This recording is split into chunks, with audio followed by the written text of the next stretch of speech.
Okay guys, so just put a couple of waxworms and mealworms and a dubia roach in there, and a couple of days ago I put a couple of crickets in there as well. He's looking in good shape, so he's obviously eating. I just wanted to update you on where he's been spending most of his time. Well, from what I've noticed anyway. And I've noticed that he's, well, I don't know, about a couple of weeks maybe a bit longer. He's been spending most of his time over in the cool side. In fact, it's probably been about a fortnight ago when I last saw him on the slate terrace over there.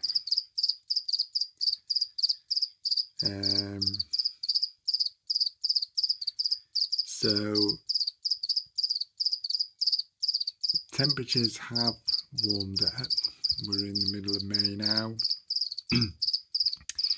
So temperatures have been hitting slightly above 30 Celsius on the warm side and about 25 on the cool side in the daytime, though that temperature isn't static for the whole day.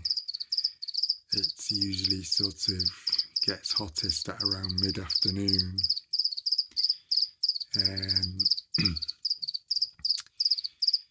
He's coming into shed. He's looking very alert. And he is loving his cave, absolutely loving it. He spends a lot of time going in there and peeping out of his log hide in the corner. So he's been spending a lot of time. In the daytime, he will sit on top of that log hide and rest. And at night time and in the morning, I usually see him with his head out of here. So whether he goes over that side in the evening, when I don't see him, when I'm in bed, I don't know. But he has been spending a lot of time over on this side. Whereas in early spring, so we're in kind of mid-spring now, mid to late spring really. Early spring he was over on that side, yeah, spending a lot of time, so he was warming up. Whereas now he's over on the cooler side, so that's interesting. Yeah, can hear a lot of crickets in here, so there's that could be a sign of like breeding activity, the males chirping away. Not seen any babies. There could well be some hidden in there somewhere. They love it over in those sort of slate crevices over there. And the dubia roaches tend to linger on for a long time in here as well. Even during the winter when Mr. Jinx was in hibernation, I would find the odd dubia roach lurking around. So yeah, the plants seem to be holding up well. So most of these plants now, if not all of them, well actually yeah, all of them, apart from that snake plant in the back. That snake plant I put in there when I first did this enclosure, so i.e. when I got the tank and when I first put things in there. And back then, which is about a year and a half ago, well no, more than that, it'll be 2 years in September since this enclosure was put together. the original setup was different back then. It was still ecological. There was still live soil, live bugs and live plants, but it was just arranged differently. Okay. And back then it was kind of more subtropical in a way. There was an arid side, as in this side, and a cooler side, but the plants were kind of a bit different. It was a bit more lush, whereas now it's a bit more semi-desert, temperate sort of biotope.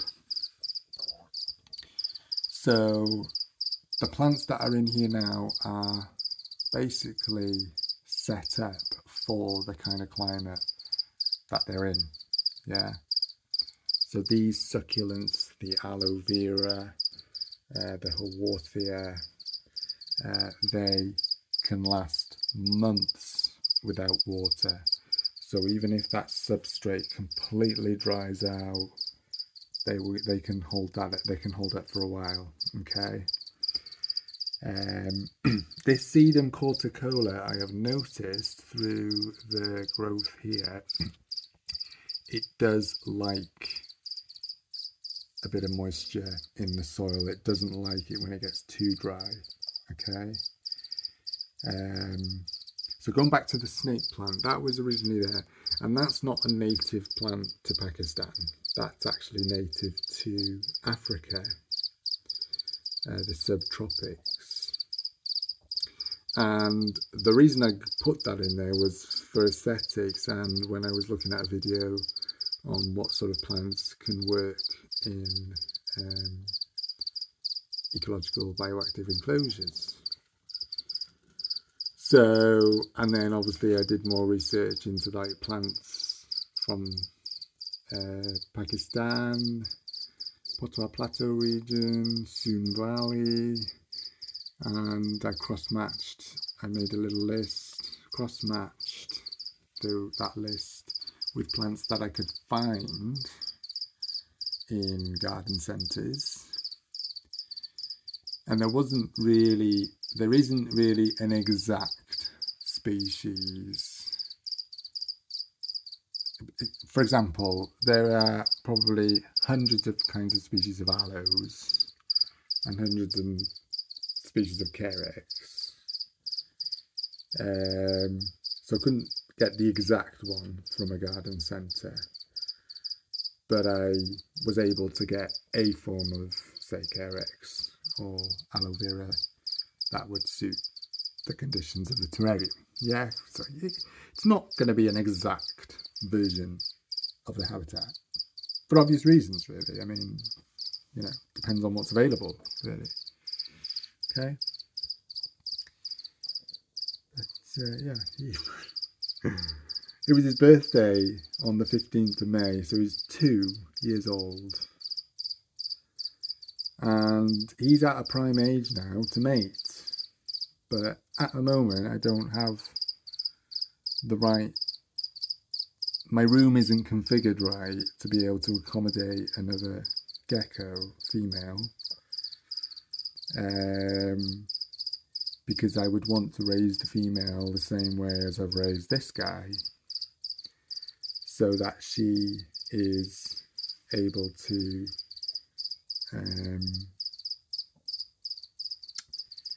what's the word I'm looking for?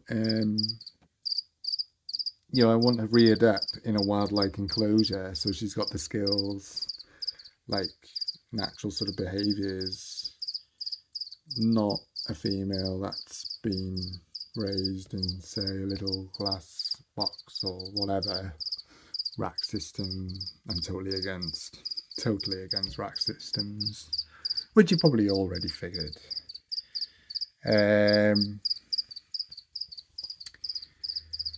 Another meal in there, which is reaching its doom. Yeah, so I want to raise the female the same way as I've done with Mr. Jinx. So that's going to take time, really. I need to put some shelving units up that will hold the tank. and go from there basically. He's seen it. Oh, that's another waxworm. Having a good meal. Yeah, because on Friday this week I'm going to be off on holiday for 10 days. So tomorrow evening, because I leave straight after work on Friday, so tomorrow evening I'll give this area light spray misting. So he's got a bit of access to water, although he did have a good drink on Sunday.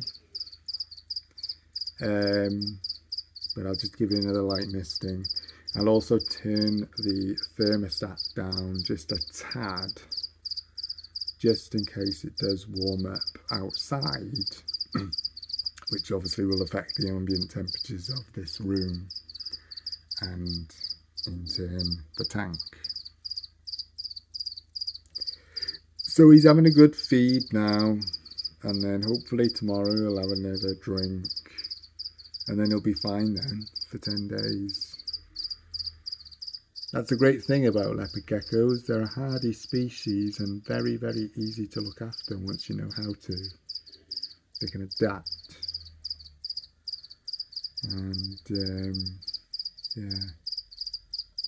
So yeah, he is probably going to shed tonight by the looks of it, or maybe tomorrow night. Look at it. Those lips. Hello. Right. So there we are, guys.